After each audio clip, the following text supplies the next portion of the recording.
स्वागत है आप सभी का। मैं हिम्मत वैष्णव और पॉलिटी की सीरीज में आज अपन उपराष्ट्रपति के पद को जो है डिस्कस करेंगे। ठीक है, देखो अपनी जो कार्यपालिका है केंद्र की, उसमें जो सर्वोच्च पद है वो है राष्ट्रपति। ठीक है, अगर मैं कहूं कि जो पहला जो सबसे इंपॉर्टेंट पद है तो वो है राष्ट्रपति, और सेकंड नंबर पे जो इंपॉर्टेंट पद है वो है उपराष्ट्रपति का पद। ठीक है, अब ये उपराष्ट्रपति का पद आया कहां से? तो देखो अमेरिका है, यूएसए, उसकी कार्यपालिका में ये पद था उपराष्ट्रपति का। अपन ने उसी की तर्ज पर अपने जो कार्यपालिका है उसमें भी ये उपराष्ट्रपति के पद को है जो उल्लेखित करा है। देखो अभी जो उपराष्ट्रपति का पद है इसकी जरूरत क्या पड़ी अपन को? ठीक है, अपने पास जब राष्ट्रपति का पद था तो ये उपराष्ट्रपति का पद क्यों बनाया अपन ने? ठीक है, तो उसको समझते हैं। देखो सबसे पहले क्या है ना कि जो सरकार की जो तमाम कार्यभार होता है वो मंत्री और प्रधानमंत्री के हाथ में होता है। अपन को पता है, अपन ने पिछले लेक्चर में पढ़ा कि जो ये राष्ट्रपति होता है ये संवैधानिक प्रमुख होता है, कहीं ना कहीं कार्यकारी प्रमुख होता है, जबकि वास्तविक जो पावर होती है किसके पास होती है? मंत्री और प्रधानमंत्री के हाथ में। ये मंत्री और प्रधानमंत्री जैसे कहते हैं वैसे ही राष्ट्रपति अपने डिसीजन लेते हैं। ठीक है, तो तमाम जो कार्यपालिका का कार्यभार होता है वो मंत्री और प्रधानमंत्री के हाथ में होता है। देखो ये लोग जो है तभी तक शासन में है, सत्ता में है, जब तक इनके पास क्या है ना, लोकसभा में बहुमत है। लोकसभा में बहुमत खत्म, इनका खेल खत्म। ठीक है, प्रधानमंत्री और मंत्री का खेल खत्म। ठीक है, एक कंडीशन और है, जब प्रधानमंत्री की मृत्यु हो जाती है तब भी इस मंत्रिमंडल को त्याग पत्र देना पड़ता है। या तो लोकसभा में इनके पास बहुमत नहीं रहता तब, या फिर प्रधानमंत्री की मृत्यु हो जाती तब क्या होता है कि मंत्रिमंडल को त्याग पत्र देना पड़ता है। अब मंत्रिमंडल ही त्याग पत्र दे देगा तो तमाम जो कार्यपालिका का अपना जो कार्यभार है वो किस पर चला जाएगा? सरकार ही नहीं रहेगी। तो अब शून्यता की स्थिति क्रिएट हो जाएगी, अपनी जो शासन में शून्यता की स्थिति क्रिएट हो जाएगी। और इस शून्यता की स्थिति को हैंडल करने के लिए अपने पास एक पद ऑलरेडी पहले से है, राष्ट्रपति का पद।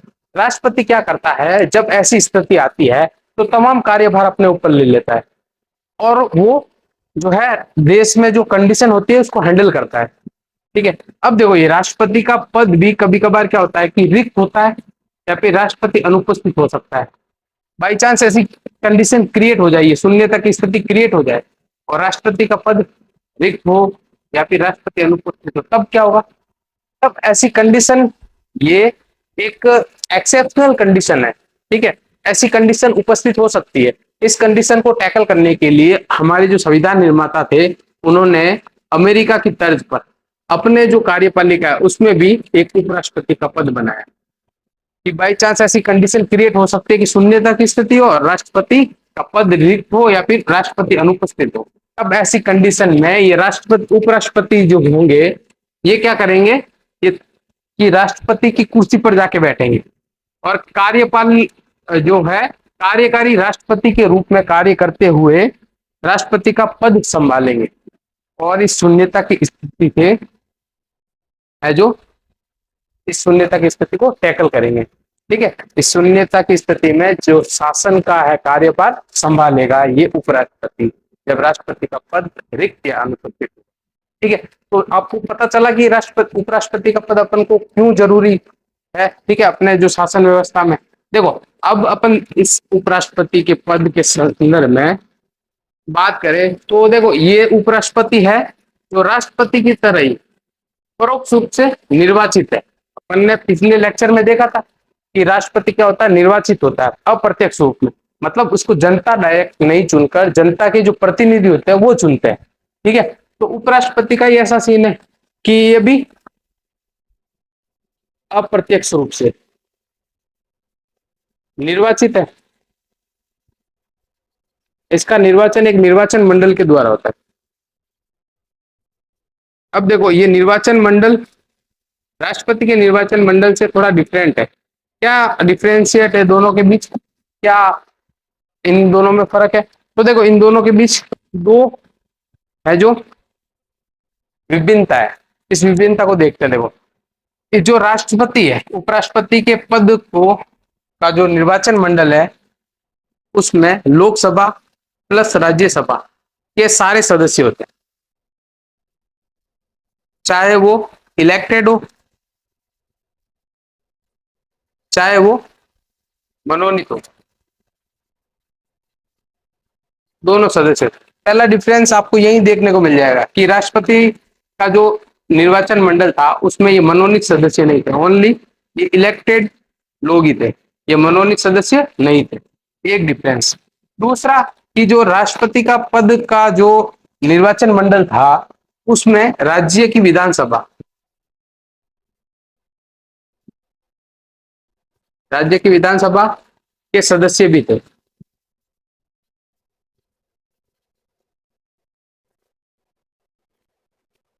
अपन ने इस पद के लिए है जो राज्य की विधानसभा के सदस्यों को इसके निर्वाचन मंडल में ऐड नहीं करा कि भाई इसके लिए वोटिंग नहीं करेंगे राज्य विधानसभा के सदस्य। देखो ये क्यों नहीं करा, तो भीमराव अंबेडकर ने संविधान सभा के सामने ये तर्क प्रस्तुत करा था उस समय कि भाई राज्य की विधानसभा क्यों इसके इलेक्शन के लिए जरूरी नहीं है। क्योंकि देखो ये जो होता है वाइस प्रेसिडेंट, एक बहुत ही विरल सिचुएशन होती है, बहुत ही कम सिचुएशन, बहुत ही कम अपन को देखने को मिलता है कि ये प्रेसिडेंट के रूप में काम करे, मतलब राष्ट्रपति के रूप में। बहुत ही एक विरल कंडीशन में ये जो है कार्यभार संभालते हैं राष्ट्रपति का। ठीक है, बहुत ही विरल कंडीशन है। अदर देखो इसके अलावा ये जो है राज्यसभा की अध्यक्षता करते हैं, मोस्ट ऑफ द टाइम ये क्या करते हैं, राज्यसभा की अध्यक्षता करते हैं, राज्यसभा के सभापति होते हैं।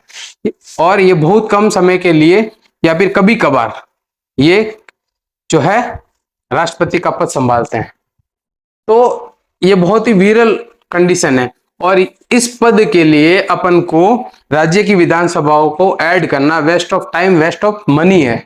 ठीक है, तो अपन ने क्या करा कि जो वाइस प्रेसिडेंट का जो निर्वाचन मंडल है इसमें लोकसभा और राज्यसभा के मनोनीत और इलेक्टेड सदस्य जो है वोटिंग करेंगे और ये परोक्ष निर्वाचन के द्वारा वाइस प्रेसिडेंट का चुनाव होता है। ठीक है, अप्रत्यक्ष अनुपातिक प्रतिनिधित्व प्रणाली के द्वारा चुनाव होता है। ठीक है, अब देखो ये जो चुनाव के संबंध में जितने भी विवाद होंगे, अगर उपराष्ट्रपति का चुनाव होता है और इस संबंध में कोई भी विवाद होता है तो ये सुप्रीम कोर्ट में जाएगा। ठीक है, सुप्रीम कोर्ट हैंडल करता है इन सारे विवाद को। ठीक है, अगर इसका निर्वाचन मंडल अपूर्ण है, ठीक है, इसका कोई सदस्य अनुपस्थित है, तो ऐसी कंडीशन में आप जो है कोई भी विवाद नहीं उठा सकते सुप्रीम कोर्ट में। ठीक है, अब देखो ये वाइस प्रेसिडेंट अगर आपको बनना है तो इसके लिए 4 अर्हता है, ये अर्हताएं होना बहुत जरूरी है। पहली अर्हता यह है कि आप नागरिक होने चाहिए। ठीक है, ये नागरिकता है जो बाय बॉर्न नहीं है, मतलब आप जन्म से नागरिक नहीं हो तब भी चलेगा। ठीक है, आप वाइस प्रेसिडेंट का चुनाव लड़ सकते हैं। दूसरा यह है कि आप जो है 35 साल से अबव होने चाहिए आपकी एज। ठीक है, तीसरा यह है कि आपके पास ऐसी अर्हता होनी चाहिए कि आप राज्यसभा के सदस्य बन सकते हैं, आपके पास ऐसी अर्हता होनी चाहिए। चौथी अर्हता है कि आपके पास आप किसी भी लाभ के पद पर नहीं होने चाहिए। ठीक है, देखो यहां पे 4 एक्सेप्शनल दे रखे हैं, अपवाद दे रखे हैं कि आप या तो राष्ट्रपति है पहले से, वाइस प्रेसिडेंट है, उपराष्ट्रपति है पहले से, या फिर गवर्नर है, राज्यपाल है कहीं के, या फिर कहीं के मंत्री है, तब भी आप क्या कर सकते हैं, वाइस प्रेसिडेंट का इलेक्शन लड़ सकते हैं। हालांकि ये लाभ के पद है लेकिन ये अपवाद के तहत है इस वाइस प्रेसिडेंट के चुनाव के लिए। ठीक है, आप ऐसे राष्ट्रपति है, वाइस प्रेसिडेंट है, राज्यपाल है, मंत्री है, तब भी आप क्या कर सकते हो, राष्ट्रपति का चुनाव, उपराष्ट्रपति का चुनाव लड़ सकते हो। ठीक है, अब देखो आपको उपराष्ट्रपति का चुनाव लड़ना है तो आपके पास 20 प्रस्तावक होने चाहिए और 20 अनुमोदक होने चाहिए। ठीक है, ये अनुमोदक 20 और 20 प्लस 20 प्रस्तावक होने चाहिए। आपका जो नामांकन होता है उस समय आपके पास 20 अनुमोदक होने चाहिए, 20 प्रस्तावक होने चाहिए, प्लस आपको आरबीआई में 15,000 रुपए जमानत राशि के रूप में रखने पड़ते हैं। ये जमानत राशि अगर आप टोटल वोट का 1/6% अगर वोट प्राप्त कर लेते हैं तब ये जमानत राशि आपको वापस मिल जाती है, अदरवाइज ये जमानत राशि आपको वापस नहीं मिलती। इसी को जमानत जब्त होना कहते हैं ना। देखो अब राष्ट्रपति के जो पद होते हैं उसके लिए एक शर्त है कि भाई जो भी उपराष्ट्रपति है वो किसी भी सदन का सदस्य नहीं हो सकता। सदन मीन्स लोकसभा, राज्यसभा या फिर किसी भी विधानसभा, स्टेट की विधानसभा का सदस्य नहीं हो सकता। अगर इन सदनों के किसी सदन का सदस्य है और राष्ट्रपति चुन लिया जाता है, वो व्यक्ति उपराष्ट्रपति चुन लिया जाता है, वाइस प्रेसिडेंट चुन लिया जाता है, तो उसी डेट से इस सदन का सदस्यता छोड़नी पड़ेगी उसको, चाहे वो लोकसभा का सदस्य हो, राज्यसभा का सदस्य हो, विधानसभा का सदस्य हो, उसको उस सदन की सदस्यता क्या है, छोड़नी पड़ेगी। दूसरी चीज की देखो अपन अब देखेंगे कि इस महाभियोग कैसे चलाया जाता है वाइस प्रेसिडेंट पे, उपराष्ट्रपति को हटाया कैसे जाएगा। उस उपराष्ट्रपति को हटाना है, उस महाभियोग चलाना है, तो उसके लिए कोई आधार नहीं है अपने पास संविधान में। जैसे अपने पास राष्ट्रपति को हटाने के लिए आधार है कि उसने कोई संविधान का उल्लंघन किया होना चाहिए, तभी अपन राष्ट्रपति के खिलाफ जो है महाभियोग ला सकते हैं। लेकिन उपराष्ट्रपति के खिलाफ महाभियोग लाने के संदर्भ में कोई आधार का उल्लेख नहीं कर रखा अपने संविधान में। ठीक है, अब देखो राज्यसभा से ये है ना, ये महाभियोग चालू होगा, राज्यसभा से ही चालू होगा। ठीक है, ये महाभियोग, और राज्यसभा में ये महाभियोग लाया जाएगा तो ये प्रभावी बहुमत से पास होगा। ठीक है, और यहाँ पे राज्यसभा में ये महाभियोग लाने से पहले 14 दिन पहले अपन को वाइस प्रेसिडेंट को इंफॉर्मेशन भी देनी पड़ेगी कि आपके खिलाफ महाभियोग लाया जा रहा है। ये लाया कहाँ जाएगा, ओनली राज्यसभा में लाया जाएगा, लोकसभा से ये महाभियोग नहीं लाया जा सकता। ये चीज याद रखना, ठीक है, कि राज्यसभा से ही लाया जाएगा और राज्यसभा से बहुमत से, प्रभावी बहुमत से पास होगा। जबकि लोकसभा में इसको सामान्य बहुमत की जरूरत है, लोकसभा सिर्फ हाँ कर देगा, सामान्य बहुमत से ये अगर पास कर देगा तब भी चलेगा, लेकिन राज्यसभा में प्रभावी बहुमत से पास होकर है जो उपराष्ट्रपति को हटाया जाएगा। फिर लोकसभा में जाएगा और लोकसभा में सामान्य बहुमत से पास हो जाएगा तो वाइस प्रेसिडेंट उसी दिनांक से हट जाएगा। लेकिन जिस दिनांक से हटेगा उससे पहले जो भी इसने जो कार्य करे होंगे वाइस प्रेसिडेंट ने, वो कार्य उसके शून्य नहीं होंगे, वो कार्य जारी रहेंगे। ठीक है, अब देखो इसकी पदावधि देखते हैं कि ये कितने टाइम तक उपराष्ट्रपति के पद पर रहता है। तो ये है 5 साल। ठीक है, 5 साल तक ये उपराष्ट्रपति के पद पर रहता है। इसके बीच में भी है ना, राष्ट्रपति को त्याग पत्र दे सकता है। ये त्याग पत्र किसको देगा, तो राष्ट्रपति को त्याग पत्र देगा, है ना। वाइस प्रेसिडेंट किसको त्याग पत्र देता है, उपराष्ट्रपति प्रेसिडेंट को त्याग पत्र देता है, अर्थात उपराष्ट्रपति अपने राष्ट्रपति को त्याग पत्र देता है।